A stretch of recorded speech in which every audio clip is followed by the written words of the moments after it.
tire spine. We're here at the Camp Coker GNCC. We're going to do a install on a 26x9x14 insert. Show you guys how to do it with a 2-person install here trackside. What you want to do is, of course, lube the tire and lube the insert just like everything else that we do. Start it in the tire perpendicular, and then we're going to lay it down like Zach's going to do here. Lay it down, have it against something stationary that can't move. He's going to twist it up on the bead just like our normal methods. Now what you're going to do is going to grab the spoon back underneath this side over here where the insert's laying on the tire. You're going to push it over one good time. When I'm lifting up like that, Zach was also pulling up and pushing the insert towards the wheel. Now what you want to do is just continually repeat that process over and over of just grabbing the bead of the tire everywhere that the insert is sitting and just kind of push it over the top of it like that. And now, like in our other videos, like we said, you'll occasionally have it to where it wants to come up out of the tire. Just stand up, push it down in there, lay it back down, and continue your install process.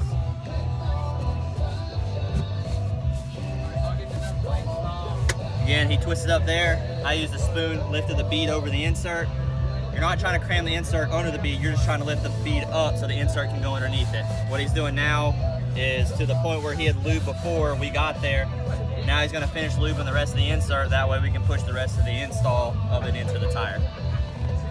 Again, you may have to do this a couple times on the bigger size tires to make sure it's sitting in there. This last little section, taking his hand, pushing down in there. You got your last little gap. Use a spoon in your hands, push it down in there, and then this is the point where you'll want to use the scissor jack and finish your install method. Now that we got the insert in there, you have your last little gap with our scissor jack method that you've seen in our other videos on the larger utility and side-by-side tires. This jack's been modified for us doing the volume that we do, but I've also got a piece of wood in there and here, just as it takes the length of the jack and makes it faster to get it in instead of having to wind the jack all the way down. You don't have to have the wood, but it does make it a little bit easier. So what we're gonna do is we're gonna push this insert down in there.